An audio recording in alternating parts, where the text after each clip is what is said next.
Broadcasting from Manhattan Beach and the World Wide Web, you're listening to CHSR, HealthyLife.net. As a service to our listeners, this program is for general information and entertainment purposes only. CHSR HealthyLife.net does not recommend, endorse, or object to the views, products, or topics expressed or discussed by show hosts or their guests. We suggest you always consult with your own personal, medical, financial, or legal advisor.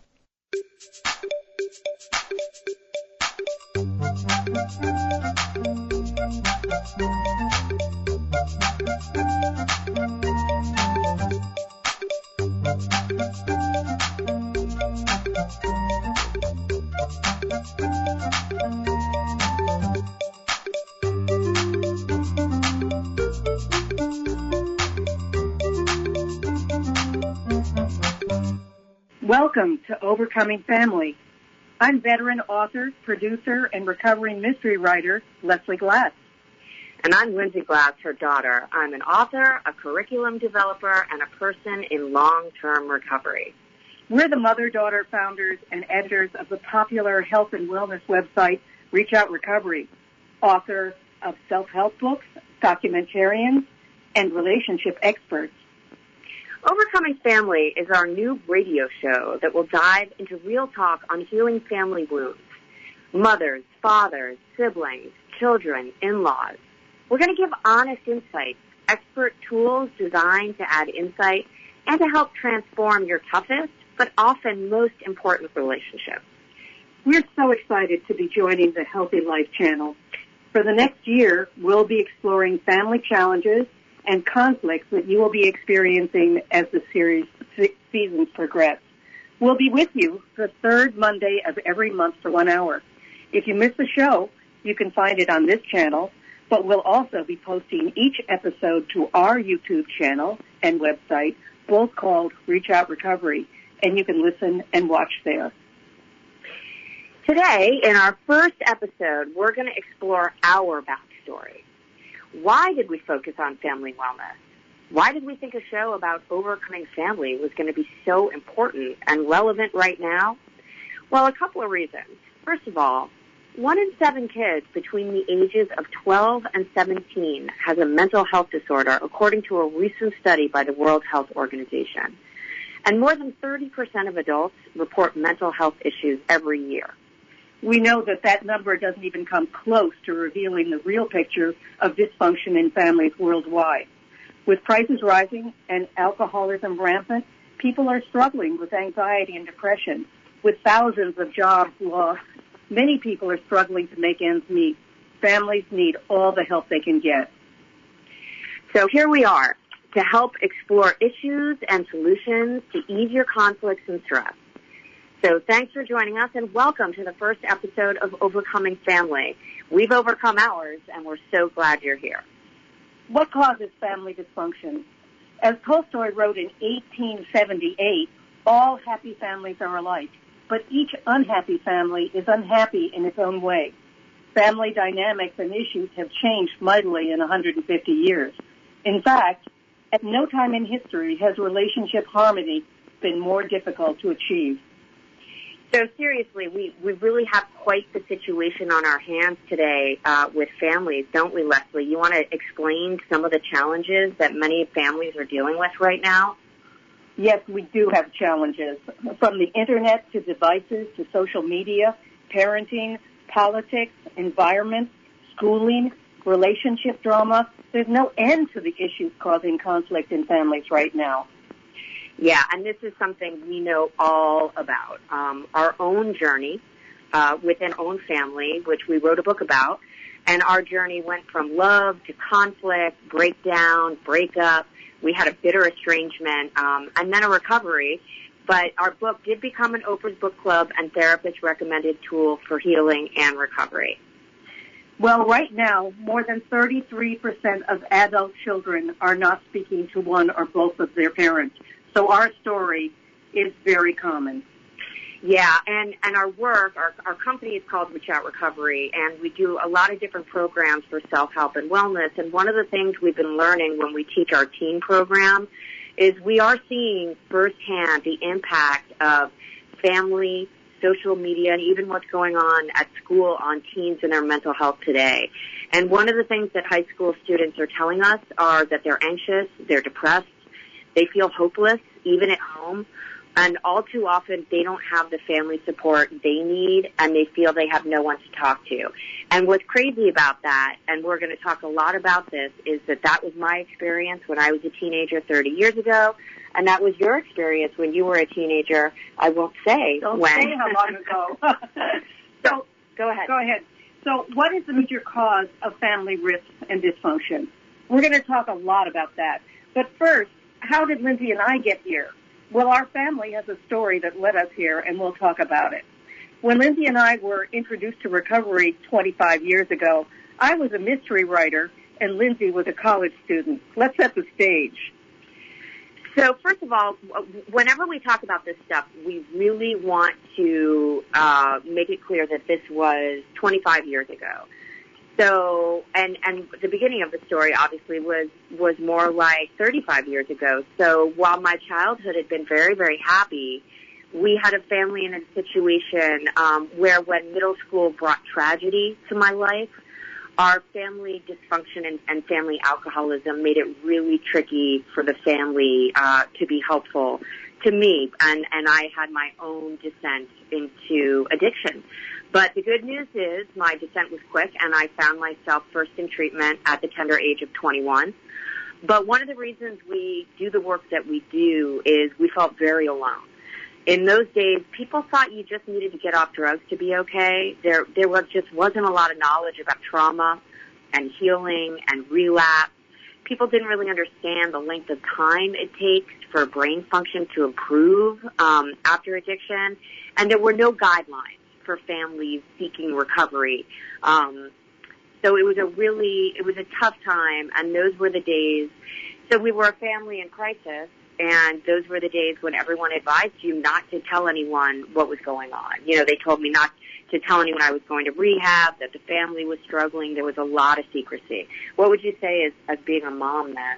I would say as moms, we knew how to send our kids to school and college, but had no guidelines for helping them in other areas. They just didn't exist yet. Mental illness was kept secret, and addiction was demonized in the media. Even the professionals thought you needed to worry about the stigma and how it might affect your future. Yeah, that's really true. I remember going to treatment at 21 and having them say, don't tell anyone. They didn't want anyone to think that I had addiction problems. They really thought that it was going to affect the track and success of my future. And that was very, very tough to live with. So basically what happened is we had a decade and a half in our family. And in that decade, there was some recovery, there were relapses, there was more recovery, there was treatment, there was healing, and a lot more that actually went into getting an entire family sober. After that, once we'd all found a stable recovery, we launched a website, we produced documentaries, and we became experts in the field. We traveled to Washington, advocated for resources for mental health and addiction, and developed our website. Our determination over those years was to understand what went wrong with us and to get better. The irony was we were still fighting. It's not uncommon for relationship experts to be bad at their own relationships, and we were no exception. Yeah, so it's important for the audience to know that we had actually gotten sober, created a company, we're working together, and that is when we had our big fallout. So what did we fight about? In the early years, everything.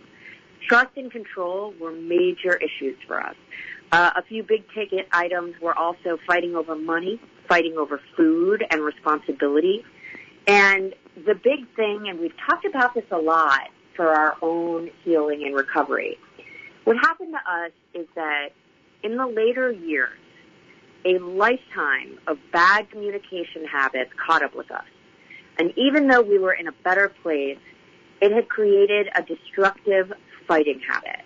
Both of us were completely fueled by resentment, reactivity, and unhealed issues. So now we're actually going to talk a little bit about it, delve deeper so that everybody can really identify what happened to us, but also see if any of this relates to you. So I'm just going to get into this, and I'm going to interview my mom a little before I do my formal interview later. And this is what I would say. We were okay when we were little. You were a great, loving mom when we were little. That was my area of expertise. And it was fun for you, right? I loved it. You were little. I could be custodial. I could keep you safe. And I could always make you laugh and be happy. And there's some ease. Even though being a mom to little kids is really hard, you're making all the decisions. Right. You know, there's some control you have as a mom of young children. So for us, the family became unstable as I grew into my teen years. We started fighting. We had some tragedy in the family and in my life. We lost your father, who was the patriarch of the family. I lost a childhood sweetheart to a fatal accident, and then there was a suicide within my friend group. And I turned to drugs and alcohol, and I would say the big first issue between us was the lying. Yeah. The boundaries and the lying. Yeah. Yeah. So I want you to talk about that. So, Mom, I want you to start there. Did you grow up with boundaries? So I had a mother who was very interested in social advocacy and social justice, and she was not a mom who was around to mother me. So I was pretty much... well, let's unpack that a little bit. Less than not around a little bit. Did she cook? No. Did she take you to school? No. Did she... I mean, she was an extraordinary woman. Yes. Beautiful, talented, yes. But she had no mothering skills whatsoever. No, she was interested in poor and underserved populations, and I was not in that population, so she considered me to be, okay. So she was a laissez-faire. She was a laissez-faire mom. She left me alone to my own devices. So basically, I mean, I can remember, when kids talk about how they were told to go out and play outside. I played on the railroad track. Yeah, no one was even looking for you. No one was looking for me. But here's the thing. It was very much the same for me. You thought that we were just going to be good kids. It didn't occur to you. Well, here's the thing. I was a good kid. I went to a girls' school. I was completely cocooned. I had I had nothing to do with the outside world. So I couldn't really get in trouble. I mean, I lived too far away to walk into town, really. So I was a good kid, and I didn't do anything wrong. So I figured that you were the same as me. Yeah, we were actually talking about this morning. There was a moment you found a bong. Yes. In my room. Yes, in your desk. And you thought, what did you think? Well, I had smoked pot once or twice, and I didn't really like it, so I didn't think it was harmful. I didn't think it was going to be harmful. The other thing is, Lindsay, you were a sickly kid, so I was always worried about you. I was more worried about your physical health than I was about your emotional health. Are you all right? Are you sick? Are you going to be, healthy? Now, that's it. I want to actually speak to that because that sometimes when you're a kid that has challenges, and when she says sickly kid, I was physically ill all the time. Mm-hmm. I got fevers, I got infections, I had my tonsils out, I had very rare diseases. Stomach. Yeah, nothing critical, but kind of chronic fevers and infections. Yeah, and my goal was just to keep you alive. So I think that, and I'm not saying all kids, I was a kid that took advantage of that. And I want to say, to the parents who are listening, when we talk about good kids, bad kids, it's not really good, bad. I was a troubled kid with not a lot of rules, not a lot of boundaries, who started having addiction issues very young. Mm-hmm. So, again, I don't want to use the word bad. It was a kid who I had experienced trauma, and we had a very difficult family situation. To say a little bit about the family situation and how we were not heard as a mother and daughter. Okay, so that was another big issue in the family, and we're going to do our best to be super respectful to all the other members of our family because they're not here to speak for themselves. But as we were getting ready for the show and really talking about what would be relatable to all different kinds of people, we were remembering that a lot of what went on in our family in origin, unfortunately, became the boys against the girls. So we have a lot of really, powerful men in our family, dominant men in our family, incredibly smart litigators. Your father was a litigator. My father was a litigator. And while these can be extraordinary people, they can also be very difficult. So we had some situations in the family where I think we felt that we were defending ourselves a lot. And I think when you're in that dynamic where you constantly feel like you're defending yourself or proving your point, that it creates a little bit of, we called it the blame game. Mm-hmm. The blame game's a little bit different, but it's sort of like you're always on defense. You never can be wrong. If anything does happen, somebody else has to be responsible for it. So, And they found fault with us all the time. Well, there was a lot of criticism. I think this is one of the intergenerational issues we found in our family. And when we talk about healing and changing things, criticism was something that was passed down throughout the generations in our family. Your parents were critical to you. Mm-hmm. There were moments you guys were critical with me. And it's something we've really had to learn how to be better about. If anybody out there is dealing with kind of a situation where it does sometimes feel like the men against the women, let us know, because that's a topic we haven't written about a lot, but we're wondering if that's something that other people are experiencing. So another really big issue for us was communication issues. Mm-hmm. So we did not know how to communicate in healthy ways. And I think so many families don't. Yeah. You're afraid of offending people, or other people are judging you, and you feel you have to defend yourself. It's a horrible feeling to feel that somebody has found fault with you in some way and you have to defend yourself, or people are putting you down. Well, here's the thing. Often we are at our worst with our families. Yes. So out in the world, most of us are being respectful, we're being well-behaved, constructive members of society. But put us at home with our siblings and our parents, and I don't know anyone who won't regress in 3 seconds. So, we get into these habits with our family members. Maybe you have a little sister, a little brother, and for their entire life they've just been annoying. And that's kind of the way people communicate with this person moving forward. And it's really not fair to have a lifetime of being communicated with in a certain way that isn't respectful. So one of the things we write about in the book and that we want to do in this show is talk about respect, because we actually believe that, listen, we're going to talk about toxic families and when you shouldn't be in touch with family members, but we're also going to say what's not toxic and when you should be respecting your family members and when you really need to be loyal to these people, because sometimes family's what you got. So this morning, Lindsay, you were talking about the fact that when you realized that you had been disrespectful to me for many years when you were an adolescent and when you were a young adult, and discovering what it means to be disrespectful and how hurtful it is. What about it? Remember? Yeah, I was talking about it. And that, I think that's part of our story of me being part of my healing and being accountable and responsible is saying, hey, I know that at times I was not respectful, that I did not treat you well, that I didn't listen, that I was,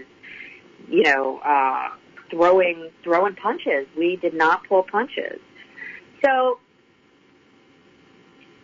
we had these very, very turbulent decades.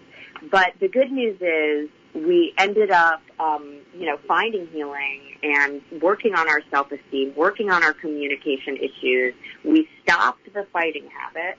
Would you say we stopped the fighting habit? Yes, but I want to say that as authors, what we did was we wrote a book about our experience, and we did work with ROR, and we realized that so many families were experiencing and struggling with what we were struggling with and needed to hear more. So what tears families apart? It's quite simply the fact that we're not all the same. No, it's true. Moms and daughters are both growing and changing at the same time. Fathers and daughters may not have compassion for each other. Communication could be hostile between in-laws and siblings, and jealousy reigns in many, many families. A lot of families have difficulty getting along, especially during the holidays.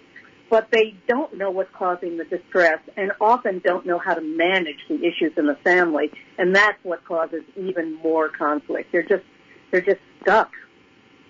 Yeah, stuck in the fighting pattern, stuck in the unhealthy habits, and a lot of this is what we're going to talk about. And it's not just the way we speak, it's how we look at each other, it's our physical language, it's how we show appreciation for each other. All of these things are really, really important. So that's what we're going to be talking about. We know from our own experience that with greater awareness, you can get a better understanding. And with a better understanding of who you are, who your family members are, and what's going on, you can make changes that will create lasting change. So we want you to stick with us because in the next segment, I am going to interview Leslie, and I'm going to put her on the hot seat with all the big questions we got asked over our 6-month book tour. So don't leave us. Join us for our next segment where the interview portion will begin.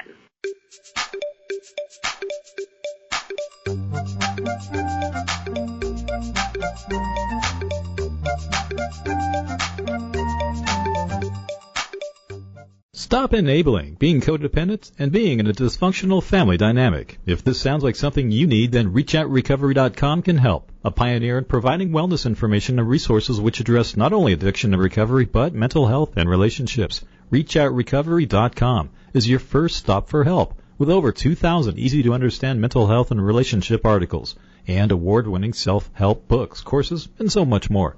So don't wait. Visit ReachOutRecovery.com and get the help you need now.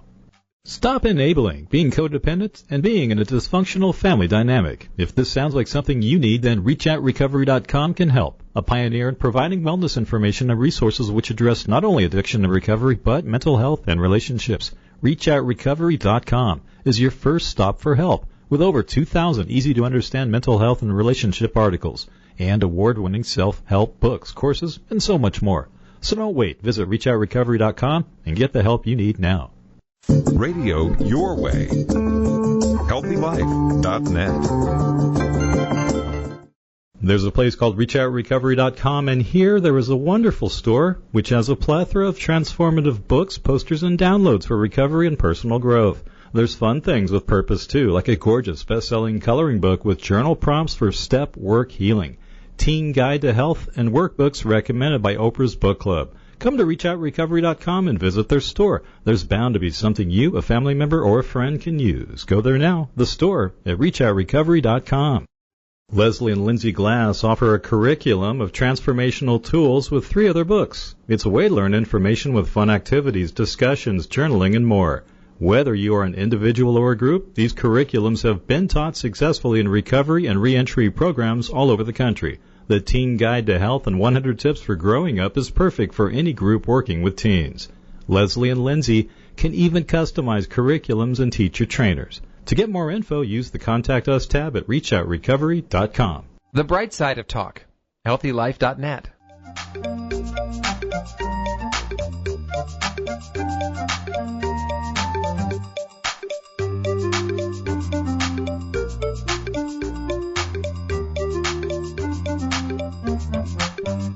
All right, thank you so much for being with us today for Overcoming Family. In this segment, normally we're going to be having special guests on to interview about our various topics. We love specialists, we love therapists, we love doctors, we love nutritionists, we love anybody who can help make us better and improve our wellness. So we have some fun guests planned. But today, because this is our introduction episode, I really wanted to take this opportunity to ask my mom a few questions. So she did give her bio quickly, but just for those listening, it's important for you to know that my mom, Leslie Glass, is a 9-time New York Times bestselling author. She's been a lifelong social activist. She is the mother of 2 children. She has run nonprofits. She's a gardener. She is a cook. She's a pretty extraordinary person. and I've been truly privileged to work with her, so I think having some wisdom from her is actually of great value. So we talked a little bit about Leslie's mom, Eleanor, and her lack of real maternal parenting skills, but also her incredible talent for many other things in life. So the first thing I'm going to ask, Leslie, what did you have to overcome from your mom? Well, since my mom was a social activist, and she was always involved with helping other people, and we were privileged, and she was pushing that into my consciousness. Like making you feel guilty about it? She made me feel guilty. I think that if my mother had been alive today, we would have a bunch of children from all over the world. She would have adopted all of them, and there'd be many of them in the family, and we'd be all different colors. But what's the thing I had to overcome was the idea, pull up your socks, keep walking, you have it good, you have nothing to complain about. What are you complaining about? Instead of acknowledging that every teen has anxiety, every teen is insecure, every teen needs support from their mom. And another thing, Lindsay, was that the men in my family called me a girl child and an ugly one. So what I had to overcome was the fact that my mom was the beauty in the family, and I was the chubby, also ran. But this is completely ironic because you're not actually. You're a great beauty, and I've heard people say that you were a greater beauty than your mom. And you're a greater beauty. Don't say that, but it's interesting. So, and I've heard you say that your self-esteem is like Swiss cheese. It's Swiss cheese. My self-esteem is really. So, did becoming a famous author help heal your self-esteem? Wow, that's a tough one. Well, I loved being an author. I loved being on the road. I loved being on the radio. Yeah. I loved book conferences. So yes, I love to speak and exhibit. Some authors can speak and some can't. And I loved it. So did it help my self-esteem? I would say yes, of course. You built a really full life despite your neglect. Yes, I did. Okay. What was the hardest thing to manage about being my mom? Yeah, and you can be honest. Your mom. Yeah. Okay. So first of all, Lindsay, you were difficult. You were moody. Very moody. You were very moody. You were very secretive. I didn't know the different words and techniques to use than my mother. Right. So I kind of did the same thing. I kind of said, pull up your socks, get the grades, go to school, and I didn't have, you're okay is what I would say. So I wasn't any better than she was. I did the best I could. But I think that trying to manage a moody teen who was secretive and not telling you the truth, wow. So, I was pretty awful. You could be too at times, but I'm speaking for me right now. I was pretty awful at times through my teens and 20s, but you loved me anyway. We got in a big fight. But you still, I guess as a mother, you still love your kid, even when they're awful sometimes. Well, let's also say I had a major loss when I was 25. I lost my mom. Right. And I was never able to really heal and do that kind of growing up together that she and I needed to do. So when I had my daughter, it was like that was my chance to get things right. And I think a lot of moms feel that way. Yeah. I think a lot of parents feel that way. I'm going to do it right with my kids. I'm going to do it right with my kids.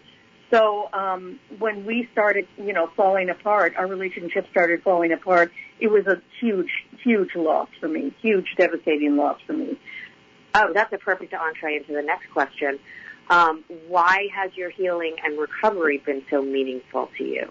Because we were able to fix our rift. Yeah. I think that's the most important thing. And, sometimes your difficult child can be the one who's the leader in recovery. And I have to say that you were. You went into recovery first. I was not a super alcoholic drinker, but you're the one who encouraged me to stop drinking. And I think that what we were able to do was to explore our feelings and get unstuck from our difficulties of the past. We really healed some wounds that were Yes. troubling us. Yes, We did. Why do you think being a mom today is so hard? I think there are ever more influences than there ever were before. So moms are trying to keep their kids safe, and you have to walk this delicate balance between having some control over what they're doing and what they're seeing on the Internet, and allowing them the freedom to grow up and make some mistakes as well.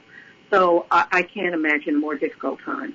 And we talk about it all the time. One of the things that, I think is so scary about having children today, whether they're young or teens or young adults, the landscape has changed. There's social media, there's cyberbullying, there's stuff goes on online. The landscape of drugs have changed. At the end of the day, you might have found some paraphernalia and maybe even narcotics in my years, but there was no fentanyl. Right. I grew up in New York City. I never saw meth. I never saw, OxyContin literally didn't exist. So I think, there were some things going on. There are things going on today that just weren't there, 20, 30 years ago. What's the best thing about being a mom? Wow, the best thing about being a mom. Well, I think the best thing about being a mom is I have you and I have my son. I mean, it's a difficult journey, but it's been very rewarding having a family member that you're close to, especially now that I'm old. Right.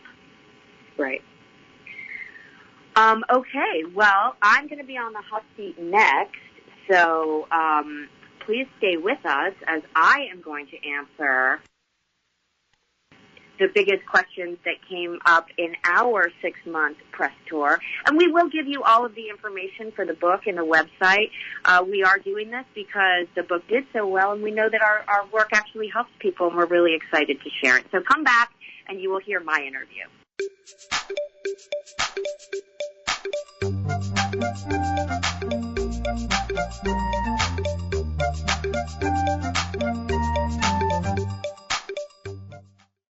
There's a place called ReachOutRecovery.com, and here there is a wonderful store which has a plethora of transformative books, posters, and downloads for recovery and personal growth. There's fun things with purpose, too, like a gorgeous best-selling coloring book with journal prompts for step work healing, teen guide to health, and workbooks recommended by Oprah's Book Club. Come to ReachOutRecovery.com and visit their store. There's bound to be something you, a family member, or a friend can use. Go there now, the store at ReachOutRecovery.com. Audiobooks gives you instant access to over 50,000 of the best sellers and hottest book titles in romance, mystery, fiction, and many other genres. Just visit HealthyLife.net's advertiser page and click on Audiobooks to get started. Leslie and Lindsay Glass offer a curriculum of transformational tools with 3 other books. It's a way to learn information with fun activities, discussions, journaling, and more. Whether you are an individual or a group, these curriculums have been taught successfully in recovery and reentry programs all over the country. The Teen Guide to Health and 100 Tips for Growing Up is perfect for any group working with teens. Leslie and Lindsay can even customize curriculums and teacher trainers. To get more info, use the Contact Us tab at ReachOutRecovery.com. You have too little time to shop, so try Farm Fresh to You. They deliver organic food the way nature intended, delivered straight to your home or office, economically. Visit our web advertiser page and click on Farm Fresh to You now. Coming from experience, Lindsay and Leslie Glass navigated the rocky waters and found 4 powerful steps that brought back the love after things got broken, providing healing, understanding, and a way to rewrite their story. Now you can rewrite your own story using their acclaimed book, The Mother-Daughter Relationship Makeover. It addresses triggers, traumas, forgiveness, and more. Get your copy of The Mother-Daughter Relationship Makeover at ReachOutRecovery.com or wherever fine books are sold. That's ReachOutRecovery.com. Stop enabling being codependent and being in a dysfunctional family dynamic. If this sounds like something you need, then ReachOutRecovery.com can help. A pioneer in providing wellness information and resources which address not only addiction and recovery, but mental health and relationships. ReachOutRecovery.com is your first stop for help, with over 2,000 easy-to-understand mental health and relationship articles, and award-winning self-help books, courses, and so much more. So don't wait. Visit ReachOutRecovery.com and get the help you need now. Uplifting Talk. HealthyLife.net.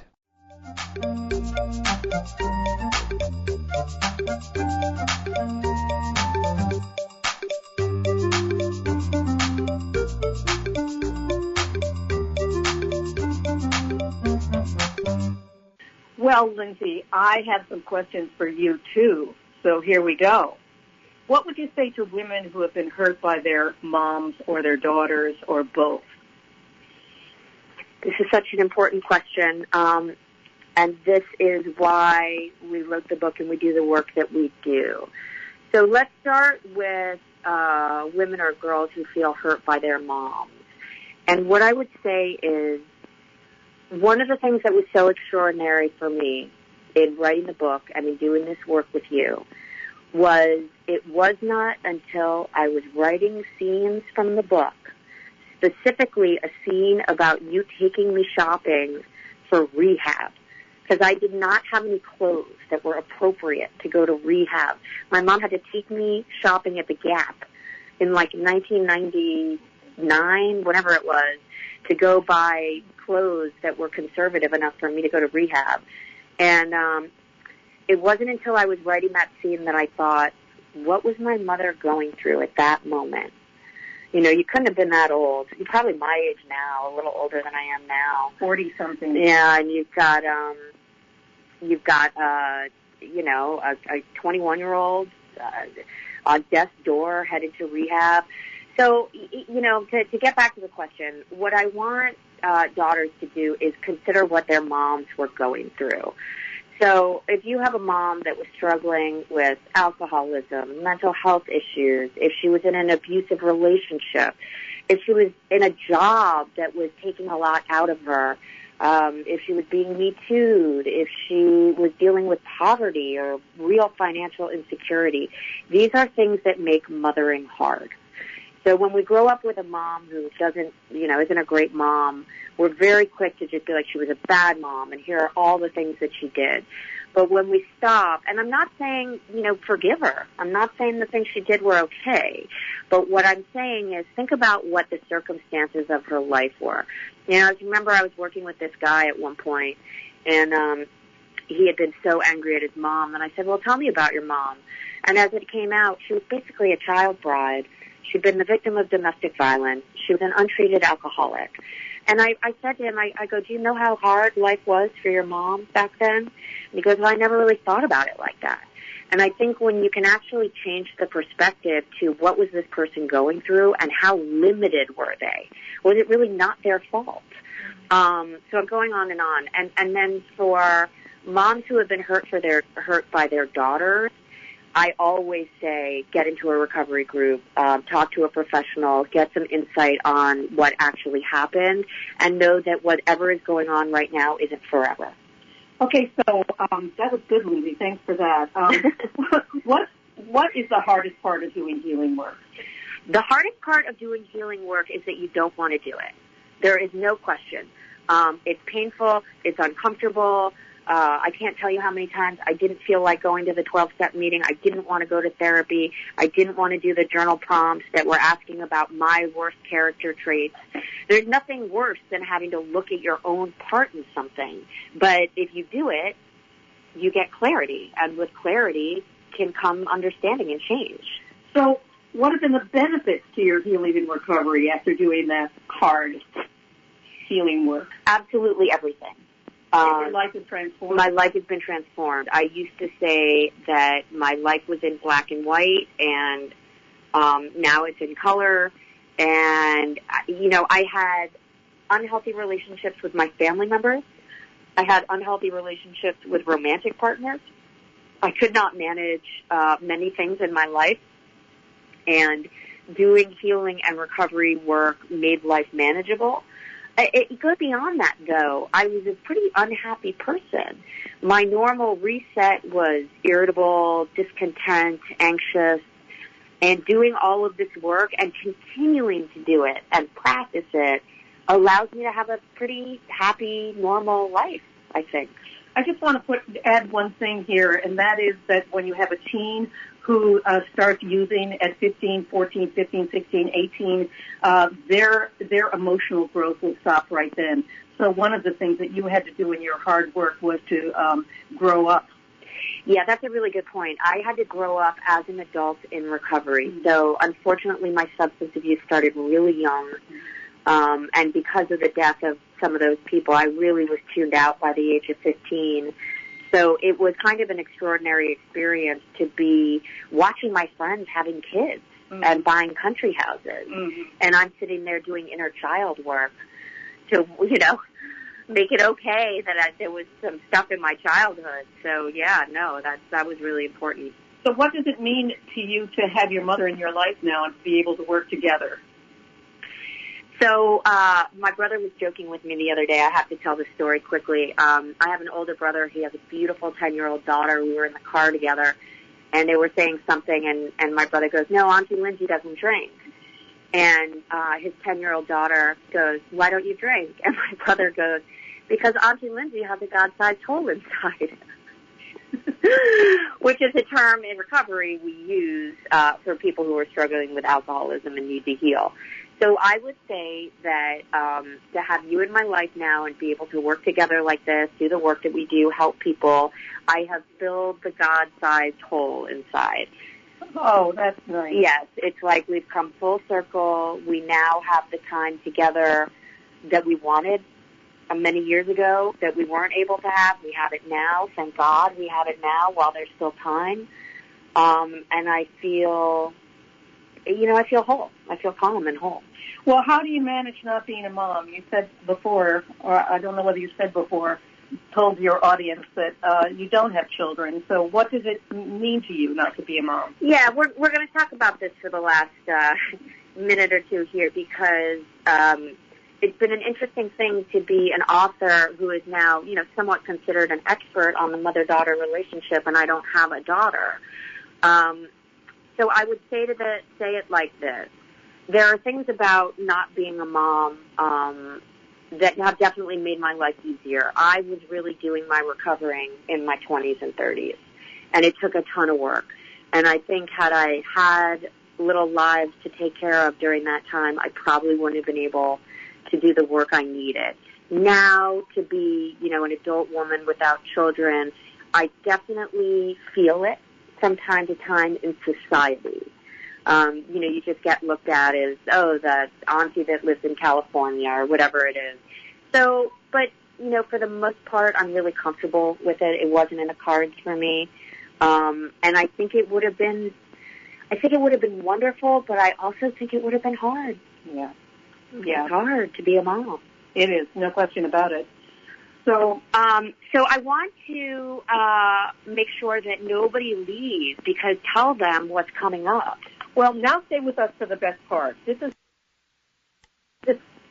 We're going to describe the recovery lifestyle, why it's important, what it includes, and what we each do every day to keep ourselves on track. Yeah, and the recovery lifestyle is something that everybody needs. We're all recovering from something, so don't go away. This is the best part, and we will be right back.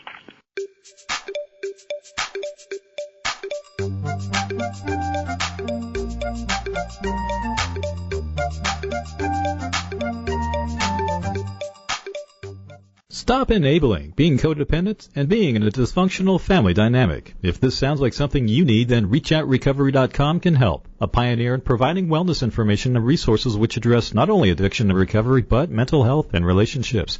ReachOutRecovery.com is your first stop for help, with over 2,000 easy-to-understand mental health and relationship articles, and award-winning self-help books, courses, and so much more. So don't wait. Visit ReachOutRecovery.com and get the help you need now. Stop enabling being codependent and being in a dysfunctional family dynamic. If this sounds like something you need, then ReachOutRecovery.com can help. A pioneer in providing wellness information and resources which address not only addiction and recovery, but mental health and relationships. ReachOutRecovery.com is your first stop for help, with over 2,000 easy-to-understand mental health and relationship articles, and award-winning self-help books, courses, and so much more. So don't wait. Visit ReachOutRecovery.com and get the help you need now. Radio your way. HealthyLife.net.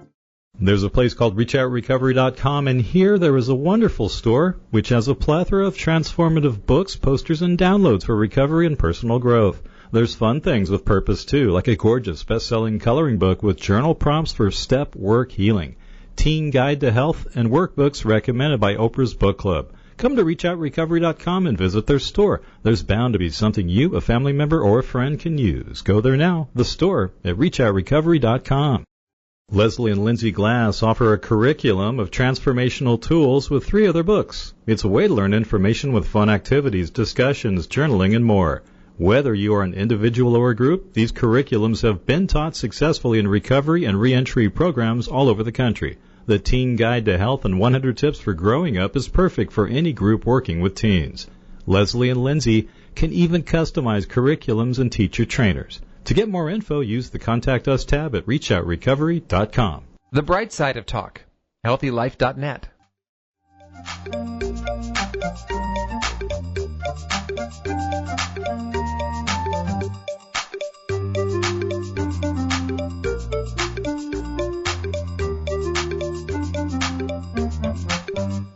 So, how did the recovery lifestyle begin? Well, Lindsay broke up with me and ghosted me while we were in the middle of a documentary project. How did I feel about being abandoned? I spent 15 years concentrating on my daughter and my recovery, and now my daughter is gone. For 4 brutal years, I thought I'd never see her again. And for a while, I wasn't sure I wanted to. Her leaving me cost me financially and emotionally. We know this estrangement of parents and children is happening to millions of seniors whose families are not engaged with them anymore. So this lonely time became my important time of self-discovery. I was in my 60s. I needed to recover the person I was before I had children and a difficult marriage. So Lindsay calls this healing the recovery lifestyle. It's basically the recipe for happiness at any stage. 5 components.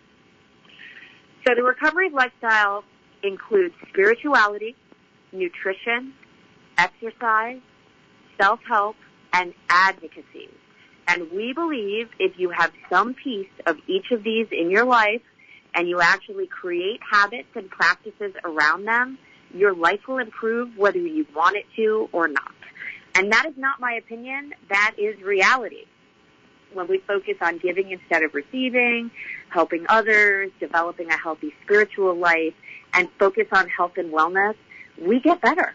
And since we've been working on this for decades, we know it works, and it is now habit for us.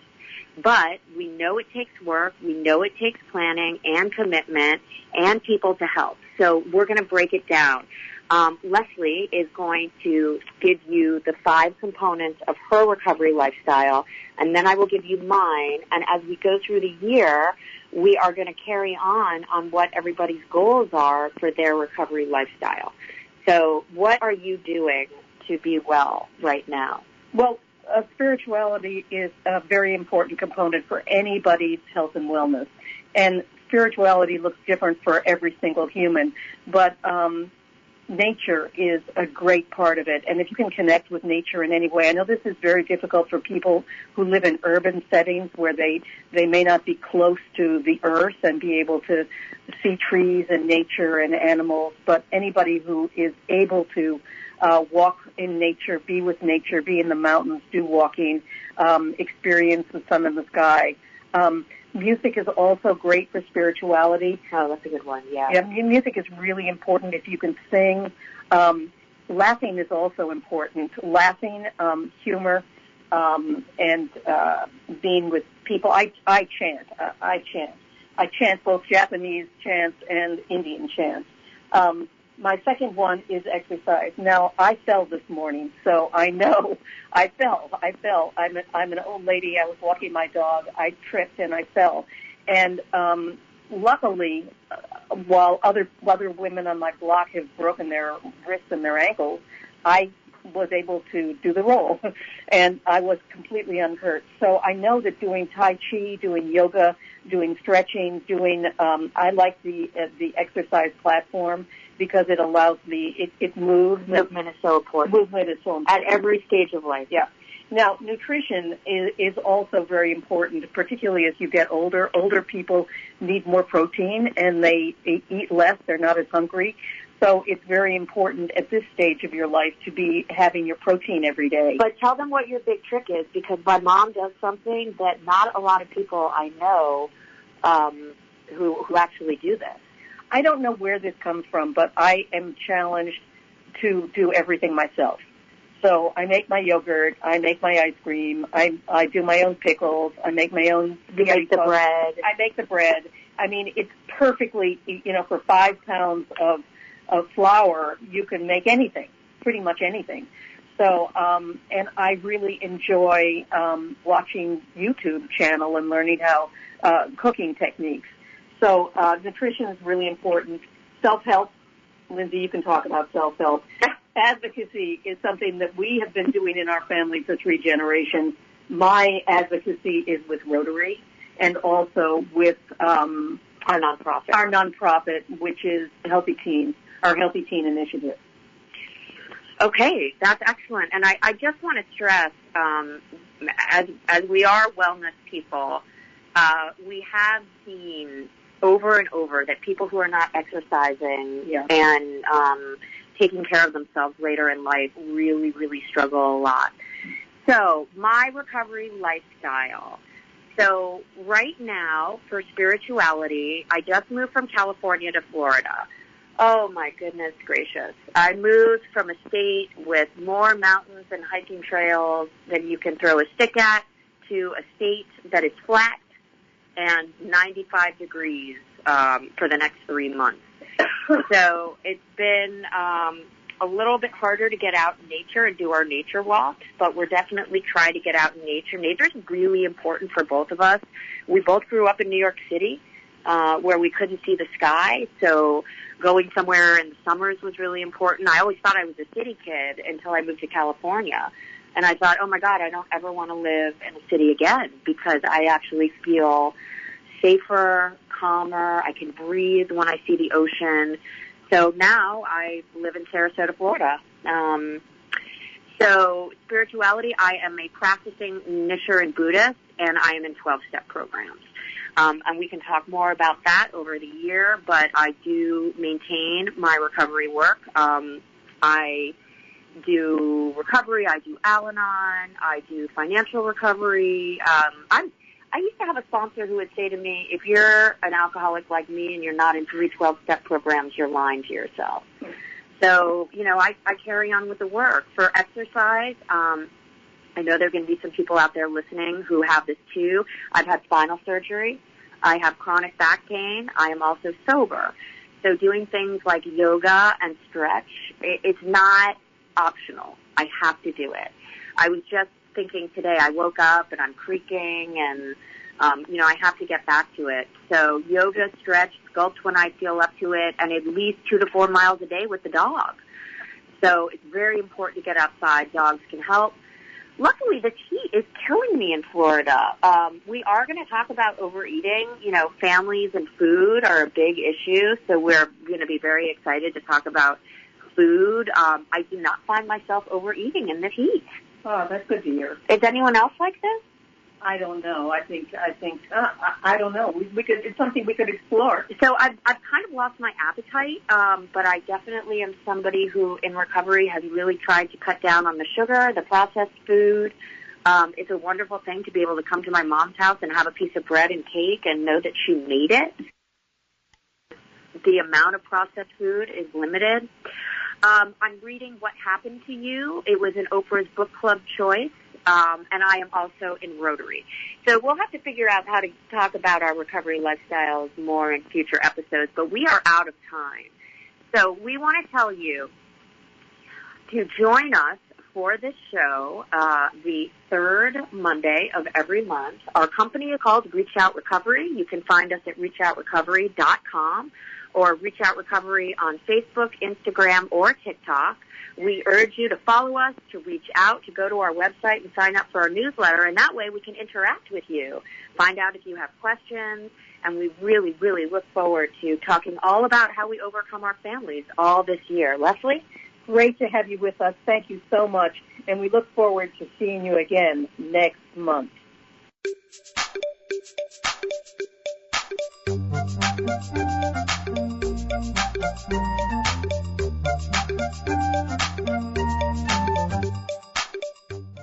There's a place called ReachOutRecovery.com, and here there is a wonderful store which has a plethora of transformative books, posters, and downloads for recovery and personal growth. There's fun things with purpose, too, like a gorgeous best-selling coloring book with journal prompts for step work healing, teen guide to health, and workbooks recommended by Oprah's Book Club. Come to ReachOutRecovery.com and visit their store. There's bound to be something you, a family member, or a friend can use. Go there now, the store, at ReachOutRecovery.com. Audiobooks gives you instant access to over 50,000 of the best sellers and hottest book titles in romance, mystery, fiction, and many other genres. Just visit HealthyLife.net's advertiser page and click on Audiobooks to get started. Leslie and Lindsay Glass offer a curriculum of transformational tools with 3 other books. It's a way to learn information with fun activities, discussions, journaling, and more. Whether you are an individual or a group, these curriculums have been taught successfully in recovery and reentry programs all over the country. The Teen Guide to Health and 100 Tips for Growing Up is perfect for any group working with teens.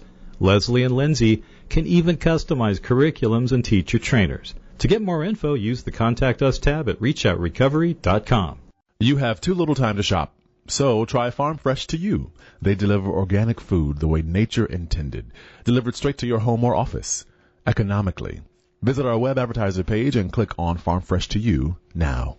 Coming from experience, Lindsay and Leslie Glass navigated the rocky waters and found 4 powerful steps that brought back the love after things got broken, providing healing, understanding, and a way to rewrite their story. Now you can rewrite your own story using their acclaimed book, The Mother-Daughter Relationship Makeover. It addresses triggers, traumas, forgiveness, and more. Get your copy of The Mother-Daughter Relationship Makeover at ReachOutRecovery.com or wherever fine books are sold. That's ReachOutRecovery.com. Stop enabling being codependent and being in a dysfunctional family dynamic. If this sounds like something you need, then ReachOutRecovery.com can help. A pioneer in providing wellness information and resources which address not only addiction and recovery, but mental health and relationships. ReachOutRecovery.com is your first stop for help, with over 2,000 easy-to-understand mental health and relationship articles, and award-winning self-help books, courses, and so much more. So don't wait. Visit ReachOutRecovery.com and get the help you need now. Uplifting talk. HealthyLife.net.